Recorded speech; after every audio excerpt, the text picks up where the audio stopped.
আপনাদেরকে অন্তরস্থল থেকে ধন্যবাদ জানাই যে আপনারা কত আগে চলে আসছেন মসজিদে।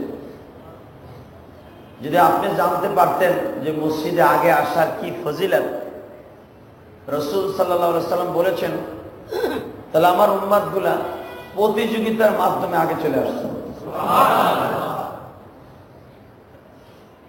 এই হাদিসটা যখন আল্লাহ রাসূল মসজিদে নববীতে বর্ণনা করলেন, সাহাবা একরাম বুঝে ফেললেন যে মসজিদে আগে আসলে আল্লাহও খুশি হয়, আল্লাহর রাসূলও খুশি হয়। আপনারা যখন আগে আসেন আমার কাছে খুব ভালো লাগে, এত ভালো লাগে যে আমি আপনাদের বুঝাইতে পারবো। তো আল্লাহ রাসূল সাল্লাল্লাহু আলাইহি সাল্লামের যদি ভালো লাগতো, সেই রাসূলের ওয়ারিস হিসাবে আমরা হলাম নায়েবে নবী, ঠিক না? ঠিক। এই নায়েবে নবীদেরকে যদি ভালো লাগে, মনে করবেন আল্লাহরও ভালো লাগে। তো মসজিদে আগে আসা এটা সবার দ্বারা হয় না, ঠিক না? ঠিক। এক নম্বরে মসজিদে আগে আসার জন্য শর্ত হলো মসজিদের প্রেম তার অন্তরে থাকতে হবে। দুই নম্বরে যে আপনি নামাজ পড়বেন, কার পিছনে নামাজ পড়বেন তার প্রতি আপনার ভালোবাসাটা বেশি থাকতে হবে। তাইলে দেখবেন দুইটা ভালোবাসা যখন এক হয়ে যাবে, পৃথিবীর এমন কোনো বাধা নাই যে আপনাকে বাসায় বসায় রাখতে পারে, ঠিক না? অবশ্যই আপনারা আল্লাহর বেশিরভাগ পাগল, আর আল্লাহর পাগল যারা জান্নাতে আগে যাবো তারা, আল্লাহ রসুলের পাগল যারা জান্নাতে যাবে আগে তারা। ভাইয়েরা আমার, বন্ধুরা আমার, আমি আপনাদের সকলকে একটা শুভ সংবাদ শোনাই। সেটা আজ থেকে 1435 বছর আগে বিশ্ব মানবতার শান্তির দূত, শাহরে ইসলাম, শরিয়ত প্রণেতা, যাকে আল্লাহ পাক কোরআনে ঘোষণা দিয়েছেন, ওই নবী মুহাম্মদ রাসূলুল্লাহ সাল্লাল্লাহু আলাইহি ওয়াসাল্লাম বলেছেন, কিয়ামতের মাঠে যখন মানুষগুলি পানি পানি বলে চিৎকার মারবে, মাথার ঘিলু, মাথার মগজ ফুটান্ত ভাতের পানির মতো বল খাইতে থাকবে। ওই উত্তপ্ত ঘিলু শরীরের যেখানেই লাগবে ওখানের গোস্তগুলো ধরে যাবে। নাউজুবিল্লাহ বলেন। ওই কঠিন মাঠে আমার ওই সমস্ত উম্মতকে আল্লাহ ছায়ার ব্যবস্থা করবে যারা মসজিদে জুমার দিন আগে যাবে। এত একটা দামি কথা শুনাইলাম, সুবহানাল্লাহর কন্ডি শুনাইলাম, এটা আমি জীবনও ভাবিনি। ও এখন পাম শুনছে বাজান রে, ও যুবক ভাইরা, দুনিয়ায় যারা সত্যিকারে আল্লাহর পাগল, দুনিয়ার কোন বাধা দিয়ে তাদের রাখা যাবে না। যারা দুনিয়ায় আল্লাহর পাগল তারা কিয়ামতের মাঠেও আল্লাহর পাগল। আল্লাহর পাগলগুলি কি আল্লাহ আগে গাড়িতে উঠাইয়া জান্নাতের বাড়িতে পৌঁছায় দিবে। দোস্ত, আরো পরিষ্কার করে বুঝলাম, দুনিয়ায় একটা সিস্টেম আছে, কোন এমপি মন্ত্রী যদি কোনো একজন দলের লোক তার বেশি পাগল থাকে, এমপি সাহেবের পাশে কিন্তু বসার চান্স পায়। এমপি সাহেবের পাশে কিন্তু ঢাপ করে আমি ইমাম সাহেব বসতে পারি না। সবচেয়ে তার ঘনিষ্ঠ বন্ধু যে, সে কিন্তু সবসময় বসতে পারে, এমনকি তার পাশে চেয়ারে বসে একসাথে খাওয়া দাওয়ারও খাইতে পারে। আমি ইমাম সাহেব, আপনাদের ইমাম হলে কি হবে, আমি যেটা পারবো না। দোস্ত, মনে রাখবেন, কিছু কিছু টাইম আছে আলেমরা পর্যন্ত পিছনে থাকবে। ওই আলেমের ওয়াজ শুনে অনেক মাগুর মানুষ আছে আল্লাহর পাশে চেয়ারে বসা হয়ে যাবে, নবীর পাশে বসার সুযোগ হয়ে যাবে। আর একটা জিনিস মনে রাখবেন, আমার নবী যারা বলছেন, আমার নবী বলেছেন তারাই আমার পাগল যারা আমি নবীকে তার জানের চাইতে বেশি ভালোবাসে। ঠিক না বেঠে? বুঝেন না আমার কথা? যারা আমি নবীকে তার জানের চাইতে বেশি ভালোবাসে, এরাই আমি নবীর পাগল, আর এরা আল্লাহরও পাগল। এই জন্য কবি কিন্তু রসুলের একজন প্রিয় সাহাবী। আমি একদিন বলছিলাম এবং সবসময় আমি বলি, এটা শুধু আপনার সাথে রসুলের ভালোবাসাটা বেশি জন্ম নেওয়ার লাগে আমি বলি। রসুলের সাহাবী ইশারতে ঘুমাইতে যাইয়া রসুলকে টার্গেট করে একটা কবিতা পড়তেছে। নবী আমার জান, নবী আমার প্রাণ, নবী আমার জান, নবী আমার প্রাণ। সাহাবী তো বলছে আরবিতে, আর আমি আর আপনি বলবো মিষ্টি সুরে বাংলায়, কারণ আমাদের ভাষা বাংলা, তাদের ভাষা ছিল আরবি। আমি আরবিটারই বাংলা বলতেছি, আপনি ভাইবেন না যে হেরা বাংলায় বলছে। কোরআন শরীফ আমি আপনাদের ওয়াজ করে শোনাই বাংলায়, ঠিক না বুঝি? ঠিক সে বলছে আরবিতে, আমরা বলতেছি বাংলায়। কিন্তু সেই সাহাবীর যে আবেগ আর আপনার আমার যে আবেগ যেন এক হয়ে যায়।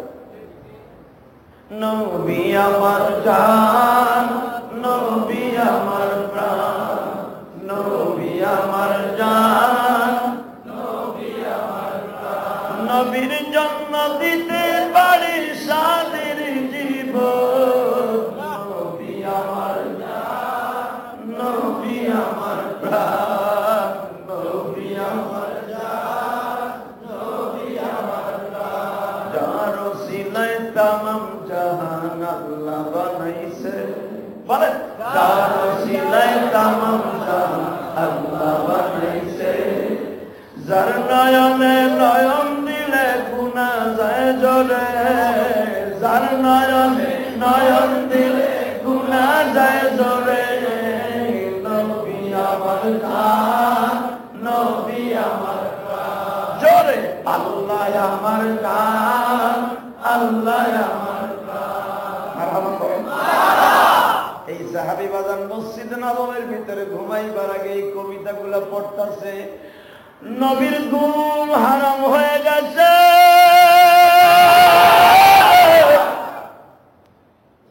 এত মিষ্টি সুরে কে আমারে ভালোবাসে।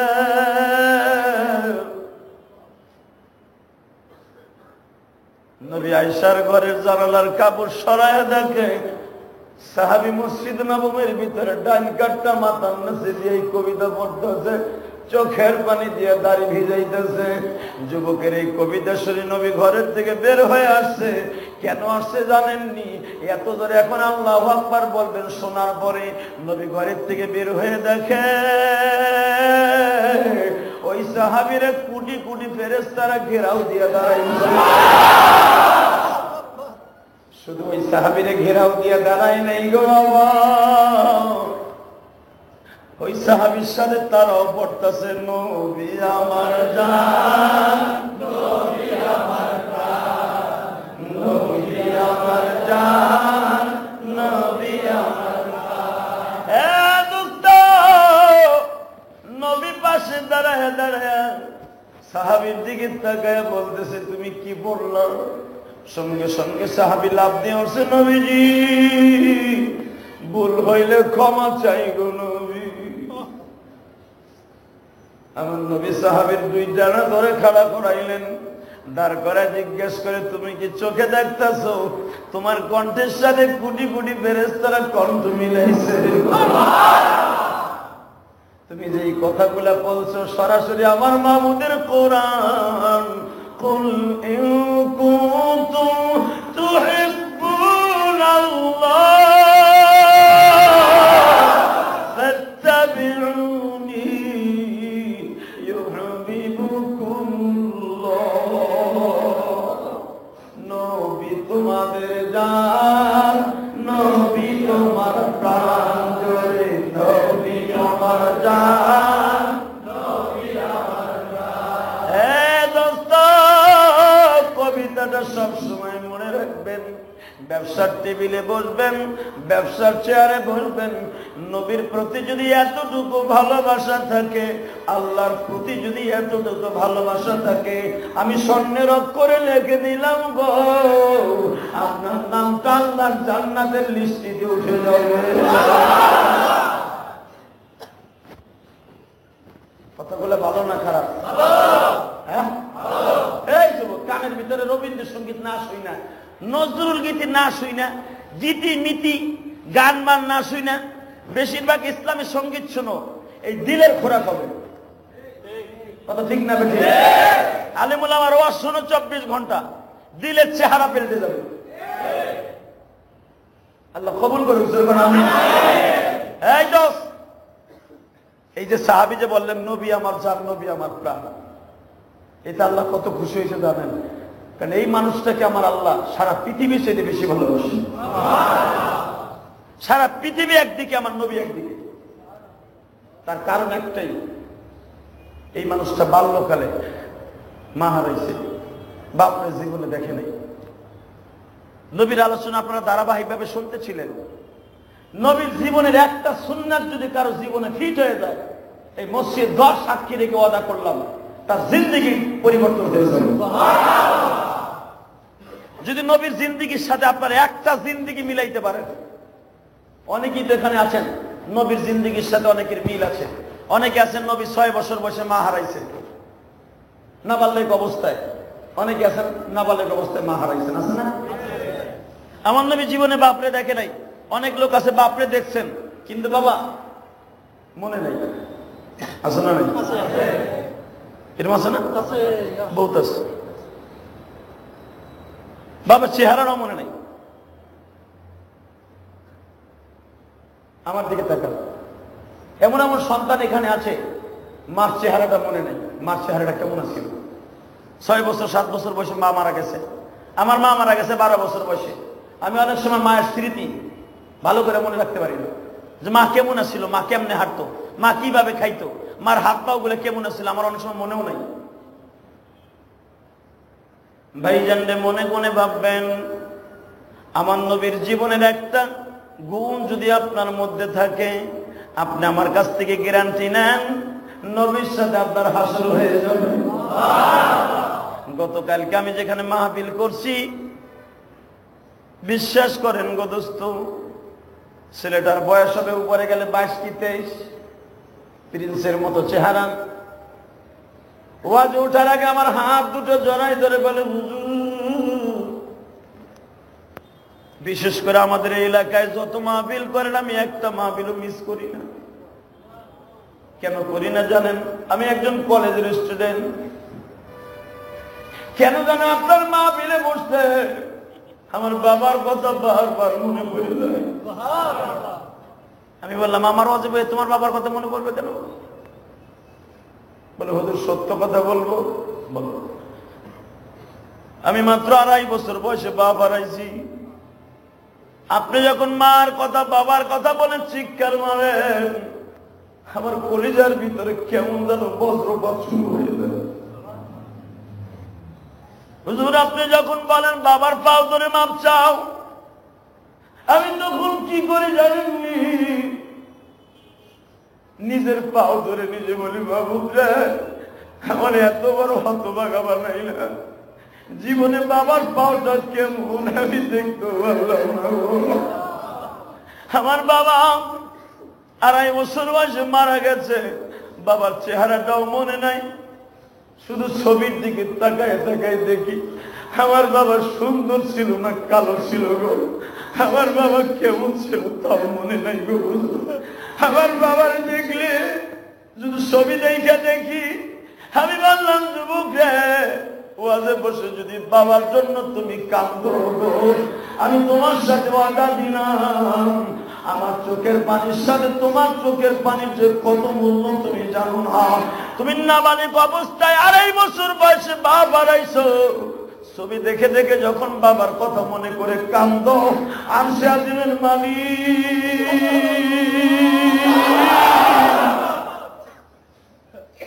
তোমার বাবাকে কবরের মধ্যে হাসাইতে থাকে। যুবকটা বলে, হুজুর আমার বাবার লেগে দোয়া করবেন। প্রতিটা দিনই তো ভাইজান এমন করে দোয়া চাইতে থাকে। আমি শুধু আপনাদের সকলকে কথাটা বলছি এই জন্য, দুনিয়ায় কিন্তু সবচেয়ে বড় শ্রেষ্ঠ সম্পদ হলো মা বাবা। আশ্চর্য হয়ে যাবেন, এর চাইতে আরো আশ্চর্য, একটা লোক একটা ব্যাংকের ডেপুটি ম্যানেজার। এই লোকটার বাড়ি চাঁদপুর কচুয়া থানায়। আজ থেকে এক মাস আগের কথা বলছি। বাস্তব কথাগুলো এই জন্য বলছি যেন কলিজার ভিতরে আরো বেশি করে গাঁথে। কচুয়া গেছি ওয়াজ করতে, একটা ব্যাংকের ডেপুটি ম্যানেজার। সে ওয়াজের আগ দিয়া আমার ওয়াজ সে ক্যাসেটে শুনছে, বাস্তবে সে আমার দেখে নাই। সে ক্যাসেটে শুনে যে এমন কান্দাগুলা কানছে, সে নিজে আমার কাছে বর্ণনা করে। লাস্ট ফিনিশিং আমারে বলে, হুজুর আমি পরীক্ষা করতে চাইছিলাম যে ক্যাসেটের সাথে আর আপনার ওয়াজের বাস্তবের সাথে মিল আছে কিনা। ওয়াজের মাঝখানে এই লোকটা মাইক্রোফোন হাতে নিয়ে বলতে বাধ্য হয়েছে যে আমি আমার আব্বাকে জীবনে দেখছি, কিন্তু আমার বাবার চেহারা কিরকম আমার মনে নেই। তবে আমার মন বলে পৃথিবীতে সবচাইতে বড় যদি আপনজন থাকে সেটা হলো বাবা। হুজুর আমি জীবনে কিছুই চাই না, আমার বাবার সবচাইতে বড় স্বপ্ন ছিল আমার ইঞ্জিনিয়ার বানাবে। আমি ইঞ্জিনিয়ার হই নাই, ব্যাংকের ডেপুটি ম্যানেজার হয়েছি।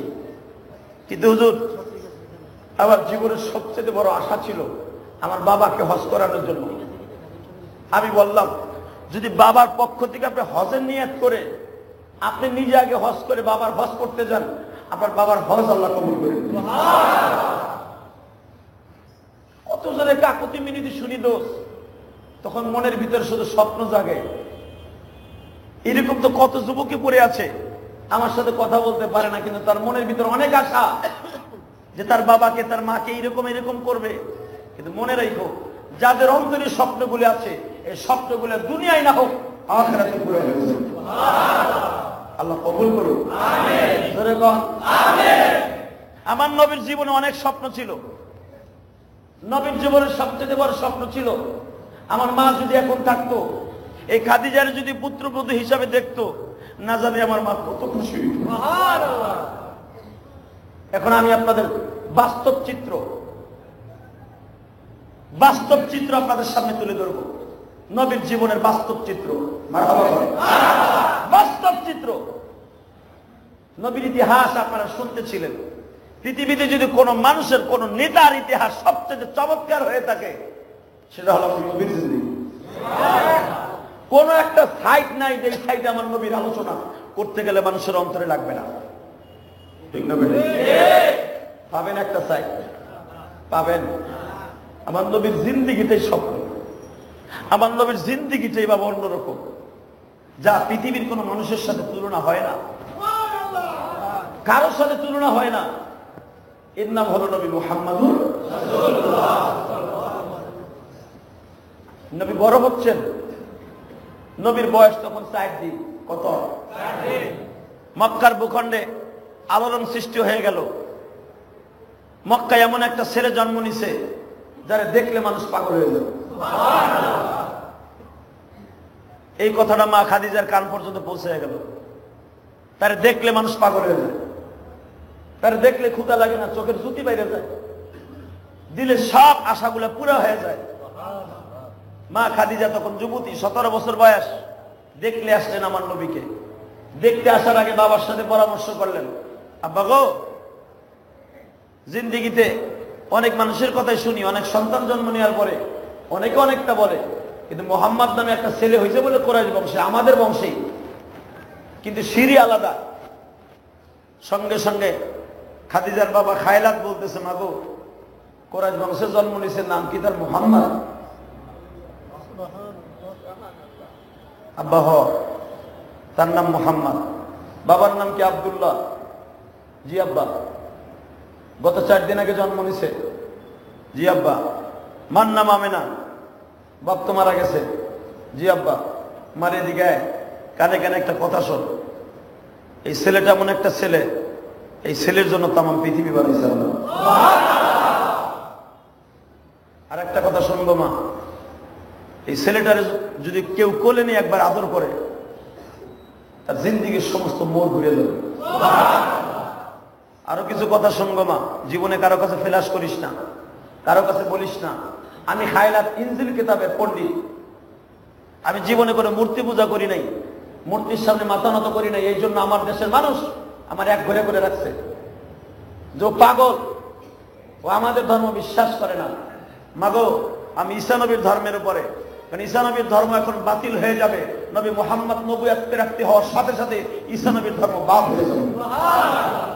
মা শোন, আমি মনে হয় সে পর্যন্ত বেঁচে থাকবো না।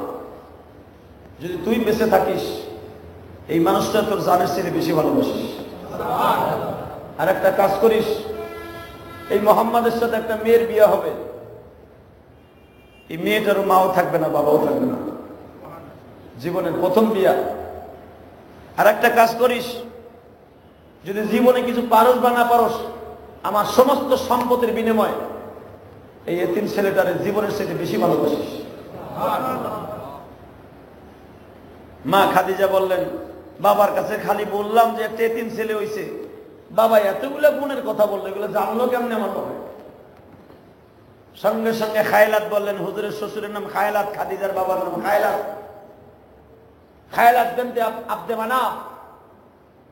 সঙ্গে সঙ্গে বলে, মারে তোর বলতে হবে না, এই ছেলেটার সমস্ত গুণ হুলিয়া ইনজিল কিতাবের ভিতরে বিদ্যমান। শুধু এখানে শেষ নয় মা, প্র্যাকটিক্যাল দেখে আয়। দুনিয়া অনেক মানুষ দেখছোস, অনেক বাচ্চা কোলে নিছোস, দেখবি এই বাচ্চাটার মতো কোনো বাচ্চা আছে কিনা। ভালো করে বুঝবেন। মা খাদিজা আসলেন আমার নবীরে দেখার জন্য, দাঁড়িয়ে আছে দরজার সামনে, নবীর দিকে এক নজর তাকাইছে খাদিজা, এক নজর তাকাইয়া পাগল হয়ে গেছে। ভাইজান রে, এখন কিন্তু 2 ফোঁটা চোখের পানি বরাদ্দ করতে হবে। মা খাদিজা মানুষের কাছে শুনছে নবী মুহাম্মদ এরকম, তার শরীরের গঠন এরকম, তার চেহারা, কিন্তু খাদিজা যেটা শুনছে তার চাইতে 70 গুণ বেশি। সঙ্গে সঙ্গে বাজান মা খাদিজা ঘরের দরজার সামনে দাঁড়িয়ে আছে। আমিনা আমার নবীরে কোলের মধ্যে নিয়ে বসা। হঠাৎ করে আমিনা আমার নবীর হাতের মধ্যে করে এইভাবে জাগাইয়া খাদিজার কোলে তুলে দিবে। খাদিজার কোলে যখন তুলে দিছে, মা খাদিজা আর দেরি করে নাই, 2 গালে 2টা চুমা দিয়ে দিছে। নিজের জিহ্বাটা নবীর বরকতি গালের মধ্যে যখন প্রবেশ করিয়েছে, বাবা গো, আমার আল্লাহ বলে, জিবরাইল রে, চিত্রটা একবার ভিডিও ক্যামেরার মধ্যে বন্দি কর। এমন একদিন আসবে রে, নবী আমার পাগল হয়ে যাবে জানার লাগিয়া। আমি আল্লাহ ভিডিও চিত্রটা দেখা বলবো, নবী গো, যেই মহিলা আপনার জন্য এত ভালোবাসা দিত, আমি আল্লাহ কেমনে তারে আপনার থেকে আলাদা করি গো। ও দোস্ত, এখন যেটা বলবো মা খাদিজার কানেও পৌঁছে গেল। মুহাম্মদকে দুধ পান করানোর জন্য সাদ গোত্রের একটা মহিলা এখন বুঝি তারে লইয়া রওনা দিব। মা খাদিজা দৌড়ায় আসলেন। তখন খাদিজা বাবা বিবাহ হওয়ার জন্য আর মাত্র 1 সপ্তাহ বাকি। খাদিজার জীবনের প্রথম বিবাহ হবে, শ্বশুর বাড়ি খাদিজা যাইবে। হালিমায়ে সাদিয়ার কোলে আমার নবী, হালিমায়ে সাদিয়া যখন আমার নবীরে কোলে নিছে গো বাবা, হালিমায়ে সাদিয়ার সমস্ত শরীরের এমন বরকত শুরু হয়ে গেছে, হালিমা জীবনে কল্পনা করতে পারে না। আমিনারে ডেকে ডেকে কয়, আপা বলো, আপা বলো, এই দেখেন আপনার ছেলে আমার দুধ খায়। মা আমেনা বলে, এত ধাত্রী মাতা আসলো কারো স্থানে, আমার মোহাম্মদ মুখ দিল না। তোমার স্থানে যখন মুখ লাগিয়েছে, 100% ভাবে আমার মোহাম্মদ তোমাকে লাইক করছে, তোমারে পছন্দ করছে। আমিও তোমারে পছন্দ করলাম গো। মক্কার কেউ তোমারে বাচ্চা দেয় না, আমার মুহাম্মদের কেউ নেয় না।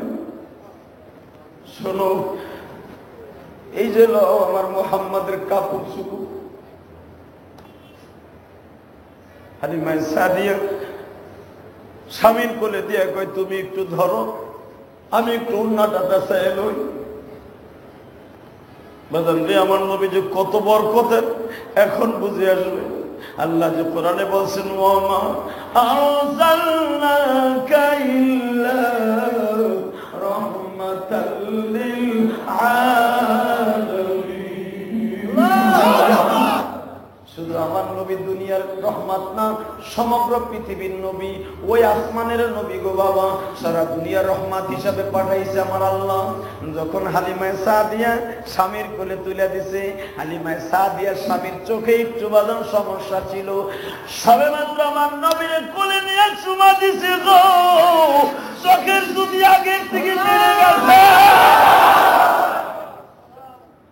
হালিমায়ে সাদিয়ার স্বামী বলে, হালিমা রে, ও হালিমা, কি হালিমা রে, ও হালিমা, কি এ কি বাচ্চা লইছো? কেন এইটা বাস না, না এটা একটা রহমতের খনি, এটা একটা রহমতের খনি। হালিমা স্বামীর কানে কানে বলে, শোনেন, কি ভালো করে বুঝেন, কি আপনি তো বলছিলেন এই বাচ্চা নিলে টাকা পয়সা পাওয়া যাবে না। হালিমার স্বামী বলে, হালিমা রে, আমি তোমার স্বামী হিসাবে তোমার কাছে আকুল আবেদন করছি, আমি রিকোয়েস্ট করছি, যত কিছু তারা বলুক একটা টাকাও নিবা না। কেন তুমি না কইলা পুরস্কার পাওয়া যাইব না, এখন টাকা নিতে না করো কেন? হালিমা রে, আমি চিনি নাই গো, আমি তারে চিনতে পারি না।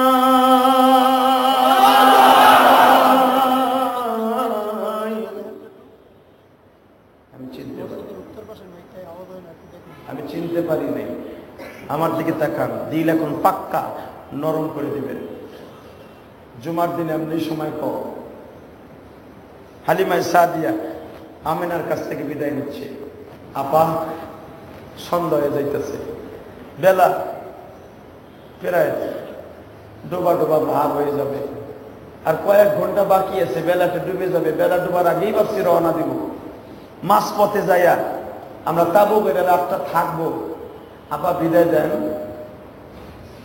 মা আমিনা বলে, আমিনা, হালিমা একটু দাঁড়াও। জি আপা, তুমি ভাবছিলা এই এতিম ছেলেটারে দুধ পান করে আমি উঠোকন পাবো না, টাকা পয়সা পাবো না। তুমি 2 বছর দুধ পান করে কত টাকা অন্য পুরুষের কাছ থেকে পাইতা? আপা কেউ 1000, কেউ 500, কেউ 700, কেউ 1200, কেউ 1500 এরকম দিত। ওই জামানার 1000 স্বর্ণের দিনার মানে এই জামানার কয়েকশো কোটি টাকা। আপা এরকম দিত। মা আমিনা বলে, এখানে 2500 দিনার আছে। এখন তো সৌদি আরব রিয়াল বলা হয় বাবা, নবীর যুগে ছিল দিনার আর দেহরাম, যেটা হাদিস কোরআনে আছে। 2500 দিনার আছে গো। হালিমায়ে সাদিয়া বলে, টাকাগুলি দিয়ে আমি কি করব? হালিমা রে, তোমার অন্য মানুষে দিত 1500, তোমার 500 টাকার উপরে কেউ বাচ্চা দিব না। কিন্তু হালিমা, আমার মুহাম্মাদের জন্য আমি তোমার 3 ডবল টাকা দিলাম। কেন দিলাম জানো নি? তুমি তো তার দুধ মা, তোমার স্বামী সে হবে আমার মুহাম্মাদের দুধ বাবা। যদি আমার মুহাম্মদ কোনদিন বাপ কইয়া ডাক দেয় গো, তোমার স্বামী যেন তারে কোনদিন গলাটা ধাক্কা না দেয়। যদি বাপ কইয়া বুকে জড়ায় ধরতে চায়, শিখি যেন বাবার মতো আদর দেয়।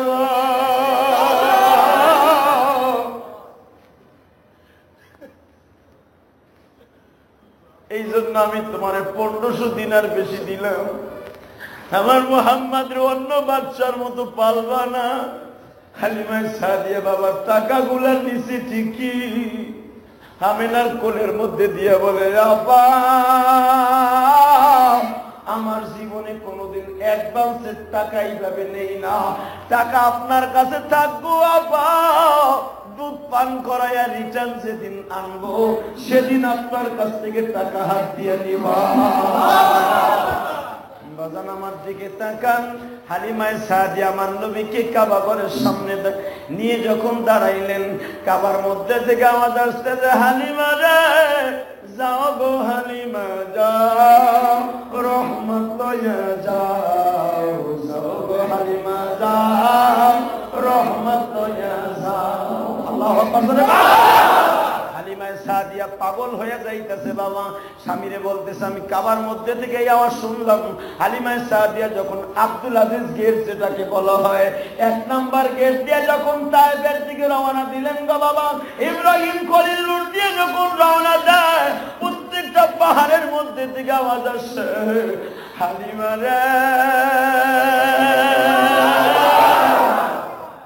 স্বর্ণের টুকরা লয়ে যাইতেছো, তুমি চিনো না গো।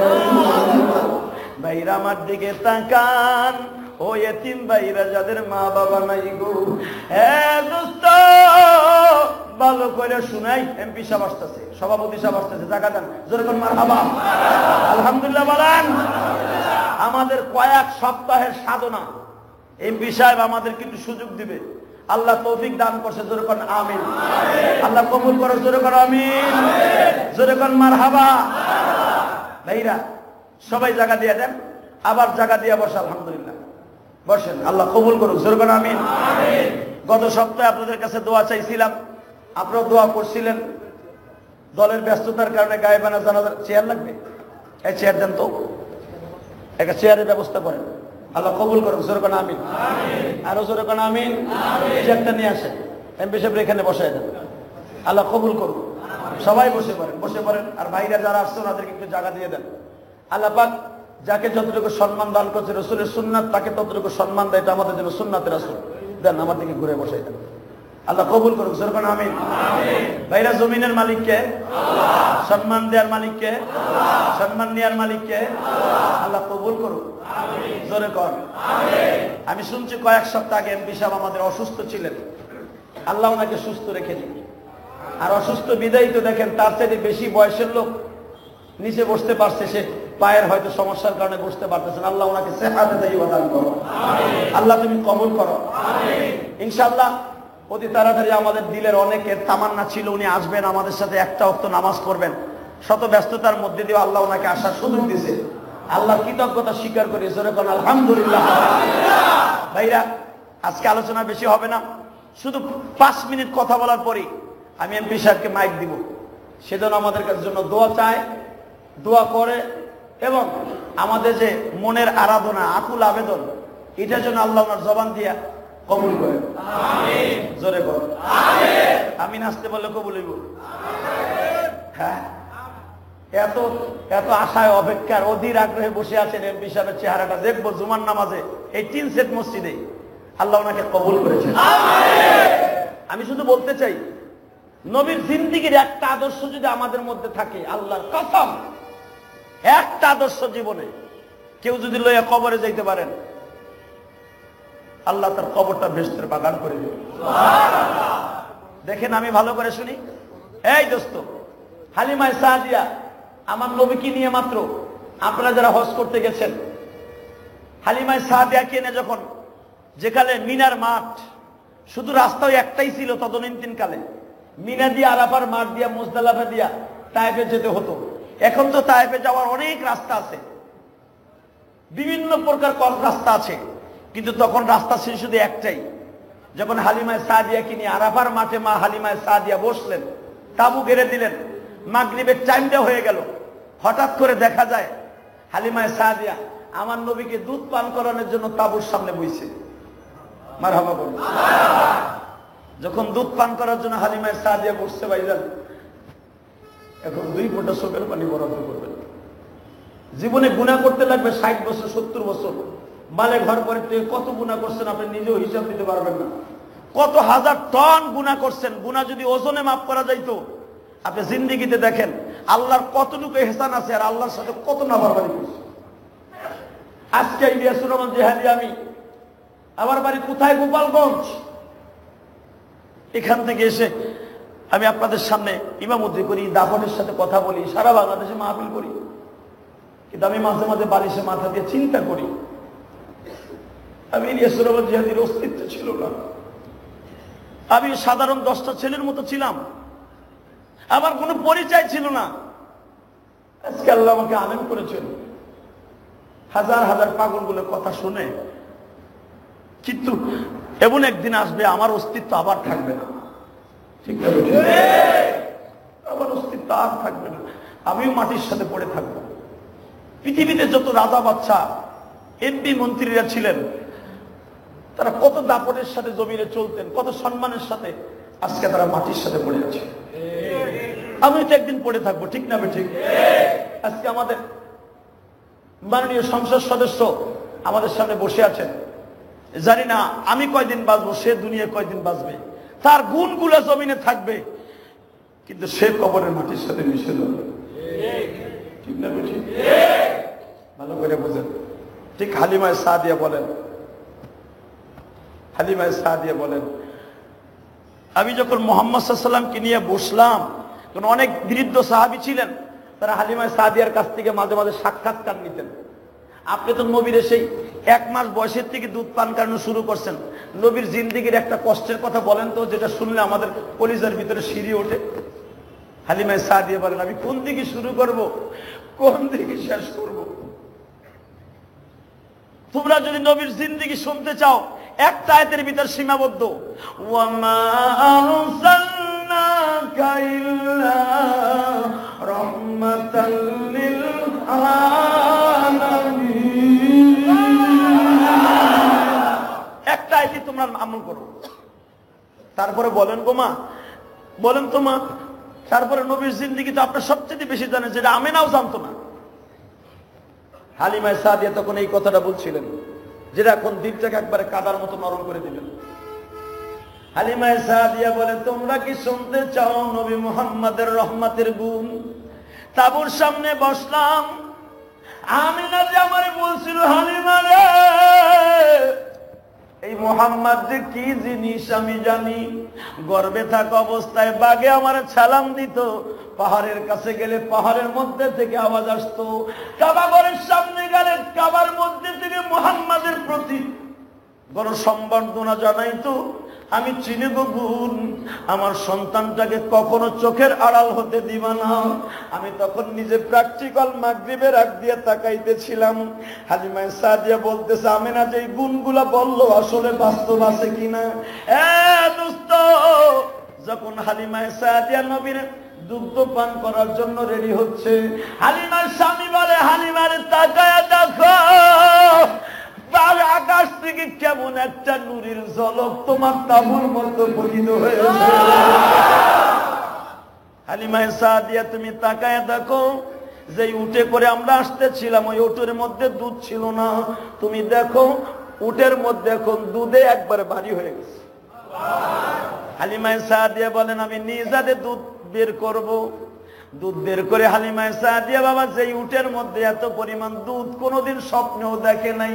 এই দুধগুলা যখন এক জায়গায় করে নিয়ে আসছে, হালিমায়ে সাদিয়া বলে, আমার জীবনে এত দুধ কোনোদিন আমার উটের থেকে বের করি নাই। তখন আমার স্বামীরে বলতেছিলাম, দেখছেন নি রহমতের খনি আমার তাবুর মধ্যে বসে আছে। ভাইরা, শুধু আপনাদের সামনে বলতে চাই, এখানেই শেষ না। হালিমায়ে সাদিয়া আমার নবীকে বাড়িতে নিয়ে যাওয়ার আগেই দোস্ত, হালিমার ঘরের মধ্যে খাবার ছিল না, হালিমার বাগানে খেজুর ছিল না, হালিমার কুয়ার মধ্যে পানি ছিল না, হালিমার বকরির মধ্যে স্তনে কোনো দুধ ছিল না। হালিমা বাড়িতে যাওয়ার আগেই দেখে সমস্ত কিছু কমপ্লিট হয়ে গেছে। ছাগলের বানগুলা বাবা মাটির সাথে গড়াগড়ি খাইতেছে, দুধে এত ভারী হয়ে গেছে। হালিমার মরা খেজুর গাছে খেজুর ধরছে। হালিমায়ে সাদিয়ার একটা মেয়ে ছিল, নাম ছিল তার সুয়াইবা। কি নাম? জোরে কর। কেউ বলেন সুমাইয়া। এই সুমাইয়া দৌড়ে আসতেছে, মা গো মা, বুঝলাম না গো মা, তুমি তো 15 দিন ধরে গেছো গো মা। মা, ছাগল গুলা যখন মাঠে লয়া যায়, ছাগল কোনো ঘাস খায় না গো মা। দেখি মা সন্ধ্যা পর্যন্ত আসমানের দিকে তাকিয়ে থাকে, মাগরিবের আগ হইলে মা পেটটা ভরিয়ে যায় গো মা। এত পরিমাণ দুধ কোথার থেকে আসে জানি না গো মা। হালিমা সাদিয়া কান্দে আর কয়, সুমাইয়া রে, এটা আর কিছু নয় গো মা, এই বাচ্চার বরকত গো মা। এখন কিন্তু দোস্ত আপনার অন্তরে আর একটু হিট লাগবে। মাত্র 15 বছরের মেয়ে সুমাইয়া আমার নবীর জীবনে প্রথম কোলে নিছে। কোলে নিয়ে 2 গালে 2টা চুমা দিছে। আমার আল্লাহ বলেন, জিবরাইল রে, আমার নবীর কোন বোন নাই, ভাইও নাই, আমার নবীর বাবা নাই রে। এই সময়ের মধ্যে এমন মোহাব্বত নবীর প্রতি ঢুকাইয়া দে, আমি আল্লাহ যেন কিয়ামতের মাঠে নবীর বোন হিসাবে তার মুতির চেয়ারে বসাইতে পারি। ভাইরা আমার দিকে তাকান। এই সময়ের মাত্র একটা কথা বলি, আপনাদের কাছ থেকে বিদায় নিব। নবী যখন 2.5 বছর বয়স, সময় আমার নবীর কোলে করে নিয়ে বাবা মাঠের মধ্যে গেছে। সময় দেখতেছি আমার মাথার উপরে 1 খণ্ড মেঘমালা। সারা তায়েফের মানুষের মাথায় রৌদ্রের তাপ লাগে, আমার মাথায় তাপ লাগে না। পাগলের মতো দৌড়ে আসছে, মা গো এই ভাই কি ভাই গো মা, সবার মাথায় হিট লাগে মা, আমার মাথায় হিট লাগে না। হালিমা সাদিয়া বলে, কারো কাছে বলবি না। আমার নবী কি নিয়ে বাবা হালিমা সাদিয়ার মেয়ে সুমাইয়া নদীর কুয়ার পাশে দাঁড়াইছে। কুয়ার পানি কেমন যেন নিচে